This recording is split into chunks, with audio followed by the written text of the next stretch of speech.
প্রথমবারের জন্য আমার চ্যানেলেতে আপনাদেরকে দেখাচ্ছি। রঙের কাজটা কমপ্লিট হয়ে গেছে। আবার সেই মেসমশাও দেখতে পাচ্ছি আগে ছিলেন দাঁড়িয়ে, তো অনেকটাই কাছাকাছি চলে এসেছেন। ওনার সঙ্গে দু একটা কথা বলে নেব। নতুন হেমলতা ভবন, আর তার সামনেই প্রাচীরের মতো দেখতে পাচ্ছেন এই কাঁসাইয়ের বাঁধ।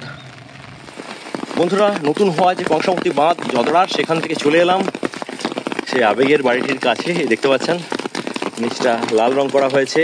তারপর আমি একটু চারপাশটা ঘুরিয়ে দেখিয়ে দিচ্ছি।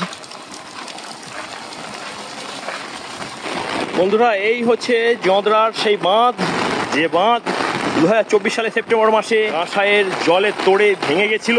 এবং সেই আবেগের বাড়ি সেদিকে আবার প্রায় 1 মাস পর আপনাদেরকে ক্যামেরাতে তুলে ধরছি ভাষাপল এবং স্পাউদ ইউটিউব চ্যানেলেতে। বন্ধুরা, ইমোশনাল একটা ফিলিং বন্ধুরা, আবার আসতে পেরেছি। কিন্তু এই পরিস্থিতি, কিছু করার নেই। প্রকৃতির সঙ্গে আমাদেরকে সংগ্রাম করে, প্রকৃতির সঙ্গে আমাদেরকে মিলে মিশে এগিয়ে যেতে হবে।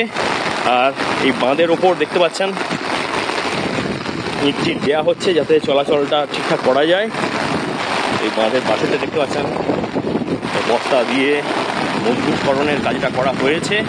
তবে যেহেতু খেলা মাটি, কতটা জলের চাপ সহ্য করতে পারে সেটাই দেখার। আরও বলতে বলতে দেখিয়ে দিচ্ছি। দেখতে পাচ্ছেন যে বিরাট ফুলের উপত্যকা ছিল। আগের ভিডিওগুলোতে আমার দেখেছেন যে কীরকম হাঁস ছিল ফুলের উপত্যকা, আর এখন দেখতে পাচ্ছেন এখনও স্টিল নাও আজ রোববার এই দেখুন জল প্রবেশ করেছে এই প্লাবন ভূমিতে। সেগুলো আপনার সঙ্গে শেয়ার করে নিচ্ছি। তো ব্লগটা করা খুব মুশকিল হয়ে যাচ্ছে, এতটা পরিমাণ বৃষ্টিপাত হচ্ছে, খুব মুশকিল হয়ে যাচ্ছে। ভেবেছিলাম হয়তো কিছুক্ষণের জন্য থামবে, সেই সুযোগ কিন্তু বরুণ দেব দেয়নি। আমার প্রিয় বন্ধুরা, একটা দুর্যোগপূর্ণ দিন। দেখতে পাচ্ছেন এমনভাবে বৃষ্টিপাতটা হয়ে চলেছে। আর আমার পেছনের সেই বাড়িটি তার টানে এই কাঁসাইয়ের উপত্যকাতে আবার আসা, এবং শুধু বাড়িটি না, কাঁসাই উপত্যকার পরিবেশ পরিস্থিতিও আপনার সঙ্গে শেয়ার করব। আর সেই জন্য আপনাদের ইউটিউব চ্যানেল এবং ভাষাপল পেজ এসেছে আজকে প্রতিকূল পরিস্থিতির মধ্যে ব্লগটা করছি। বন্ধুরা দেখতে থাকুন এবং বানিয়ে নেবেন একটু। প্রায় 100 মিটারের মতো এই বাঁধটাকে কাঁসাই নদী খেয়ে নিয়েছিল, আর তারপরে বাঁধটা বাঁধা হয়েছে। আর এই কয়েকদিন আগে, দিন 4 আগে দেখতে পাচ্ছেন ওই যে ঘোগ হয়েছিল, ওখান দিয়ে কাঁসাইয়ের জল প্রবেশ করছিল পাঁশকুড়ার জদড়ার দিকে। বেশ মশাই, এই জায়গাটা আচ্ছা। আর আপনার বাড়ি? ও পাশেই। তাহলে খুব বিপদের মধ্যে ছিলেন তো। তো এই পরিস্থিতিতে বন্ধুরা যতটুকু পারছি শেয়ার করার চেষ্টা করছি। প্রচণ্ড জোর বৃষ্টিটা এলো, এই দেখুন কি পরিস্থিতি। আমারও ছাতা টলমল করছে। বলবো একদম রিয়েল পরিস্থিতি, বাস্তব পরিস্থিতি আমার সঙ্গে শেয়ার করে ভাষাপল এবং আমাদের ইউটিউব চ্যানেল। আর সেই পরিস্থিতির মধ্যে আজকে পড়েছি। মা আমি চুরি করিনি, বাচ্চা কৃষ্ণেন্দুর সেই কথা। তারপরে যে ঘটনা আপনারা সবাই জানেন। আর ঠিক ঘটনা ঘটার পরের দিন আমি কিন্তু পাঁশকুড়ার এই জদড়ায় এসেছিলাম এই বাড়িটার কভারেজ করতে। কিন্তু আমারও ছোট ছেলে রয়েছে, তাই বাচ্চাটা যখন ভিডিও করতে গেছিলাম বন্ধুরা, করতে পারিনি। তার বিদেহী আত্মার প্রতি শ্রদ্ধা জানিয়ে একটা ছোট ফটো ছেড়েছিলাম আমার চ্যানেলেতে। সেই বাচ্চা শিশুটির কথা মনে পড়ে গেল, তাই দুটো কথা বলে ফেললাম। ঘাটাল মহকুমাতে ঘাটাল মাস্টার প্ল্যানের আন্ডারে যেখানে যে 5টা স্লুইস গেট হচ্ছে, সেখানেও এই ধরনের ক্রসবাঁধ করা হয়েছে, এবং সেগুলো কিন্তু খুব একটা শক্তপোক্ত না। আর যার কারণেই একবারে বর্ষার শুরু থেকেই আতঙ্ক বেড়েছে। বিভিন্ন বাঁধের বিভিন্ন জায়গাতে ঘোগ তৈরি হচ্ছে, সেগুলোকে মেরামতির কাজটা চলছে। আর কোনো রকমে প্লাবনকে আপাতত তৃতীয় বন্যার মধ্যেও আটকে রাখা গেছে। বলতে বলতে সেই বাড়িটার কাছে এসেছি। সত্যিকারেরই বন্ধুরা একবারে মাথা তুলে দাঁড়িয়েছে। শুধু না, প্রথমবারের জন্য আমার চ্যানেলেতে আপনাদেরকে দেখাচ্ছি রঙের কাজটা কমপ্লিট হয়ে গেছে। বন্ধুরা, নতুন হওয়া যে কংসাবতী বাঁধ জদড়ার, সেখান থেকে চলে এলাম সেই আবেগের বাড়িটির কাছে। দেখতে পাচ্ছেন নিচটা লাল রং করা হয়েছে, তারপর হালকা যে সি কালার যেটাকে বলে সেটা করা হয়েছে, আর তারপর আমি মাঝে হলুদ কালার করা রয়েছে। একটু দূরে চলে যায়, আবার সেই চেহারায় ফিরেছে বাড়িটি। দেখেও চোখের প্রশান্তি আর মনের সুখ। প্রায় 40 ডিগ্রিতে মাটিতে একেবারে হেলে পড়ে গেছিল বাড়িটা। আর তারপর গৌতম দা এবং তার কর্মীদের অক্লান্ত পরিশ্রমে, প্রযুক্তিবিদ কৌশলের প্রয়োগের মাধ্যমে এই বাড়িটি একেবারে দেখতে পাচ্ছেন নতুন রূপে ফিরে এসেছে। শুধু না, নতুন জামাও পরা হয়ে গেছে, দেখতে পাচ্ছেন নতুনভাবে সেজেছে, নতুন রঙে সেজেছে সেই প্রিয় বাড়িটি। আর দেখিয়ে দিই, ওই দেখতে পাচ্ছেন তো গাছগুলো আগের মতো আর হেলে নেই, সোজা হয়ে গেছে। এর মধ্যেই কিন্তু তিনটে বন্যা চলে এলো, আর তার মধ্যেই আজ থেকে 4 দিন আগে আমার ক্যামেরা সোজা, আমি হাত দিয়ে দেখাতে পাচ্ছি না, ওখানে ঘোক হয়েছিল। তো আবার কিন্তু ঘাটাল, দাসপুর কিংবা খানাকুলের মতো এখানেও পাঁশকুড়ার জঁদরাতেও কিন্তু সেই আতঙ্কের দিনগুলি আবার হয়তো ফিরে আসতে চলেছে, যেটা অত্যন্ত দুর্ভাগ্যের। মধ্যে আমি একটু চারপাশটা ঘুরিয়ে দেখিয়ে দিচ্ছি।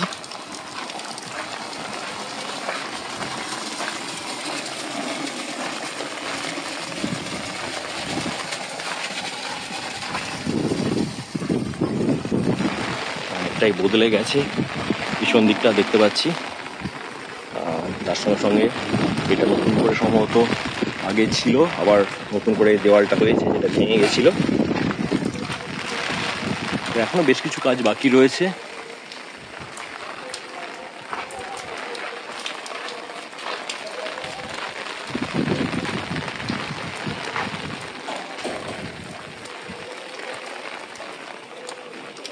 সম্ভবত এখানে একটা ঠাকুর মন্দির হবে।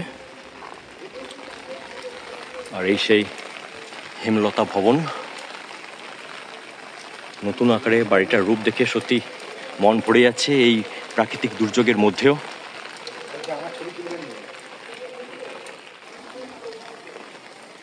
এই নারকেল গাছটা যে অবস্থায় ছিল সে অবস্থাতেই আছে। আর যেহেতু বাড়িটা কমপ্লিট হতে চলেছে, তো এর ভেতরে আমরা কিন্তু আর ঢুকবো না, পার্সোনাল বাড়ি। আর দেখতে পাচ্ছেন সেই মেঝে ঢালাই সেটা হয়ে গেছে কমপ্লিট, এটা দূর থেকে দেখিয়ে দিলাম।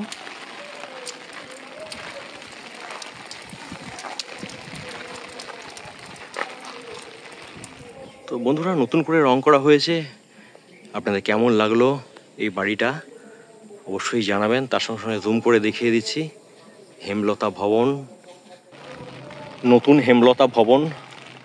আর তার সামনেই প্রাচীরের মতো দেখতে পাচ্ছেন এই কাঁসাইয়ের বাঁধ। তো আবার বর্ষা এসে গেছে, কাঁসাই নদীতে চাপ বাড়ছে। দেখতে পাচ্ছেন বৃষ্টির তীব্রতা কি ধরনের, তার সঙ্গে হাওয়া দিচ্ছে। আর এই বাড়িটিকে দেখতে আসা কেমন আছে তার সঙ্গে সঙ্গে কতটি পরিবর্তন হয়েছে, যেটা দেখতে পাচ্ছি একবারে রঙিন রঙে সেজে উঠেছে, এই আগের অবস্থায় ফিরে এসেছে। আর তার সঙ্গে সঙ্গে দেখতে এই ধরনের পরিবেশ পরিস্থিতি কিন্তু আবার মনে করে দিচ্ছে 2024-কে, তাহলে 2025-এও কি আবার কিছু হতে চলেছে। তো বন্ধুরা, সত্যিকারেরই এই খেলা মাটির বাঁধগুলোর কোনো কিন্তু ভরসা নাই। তো দেখা যাক, আমরা তো চাইবই যে এই মাঠেতে যেন কোনো ধরনের ভোগ বা প্লাবনজনিত সমস্যা বা ভেঙে যাওয়া ব্যাপারটা যেন না হয়, এটা ঈশ্বরের কাছে প্রার্থনা জানাবো। বন্ধুরা, পাঁশকুড়ার জঁদরায় এসে আজকে একেবারে প্রতিকূল পরিবেশের মধ্যে পড়ে গেছিলাম। তবে আবেগের বাড়িটা সম্পর্কে আপনাদের বেশ কিছু তথ্য জানালাম, দেখালাম। আর তার সঙ্গে সঙ্গে সেই ভয়ের এই যে উপত্যকা, এই বাঁধ এবং তার পাশে আসায় জলতলের পরিবেশ পরিস্থিতিও কিছুটা আপনাদেরকে ছোঁয়া দেওয়ার চেষ্টা করলাম। ভিডিওটা কেমন হলো আমাদেরকে জানাবেন। আর এই ধরনের চ্যানেল আঞ্চলিক উন্নয়ন এবং বৈষম্যকে তুলে ধরে আমাদের সঙ্গে জুড়ে থাকবেন, এগিয়ে দেবেন, সাবস্ক্রাইব করবেন, ফলো করবেন। তো আপাতত রাখছি, বাড়ি ফিরতে হবে, আপাতত রাখছি। টাটা বন্ধুরা।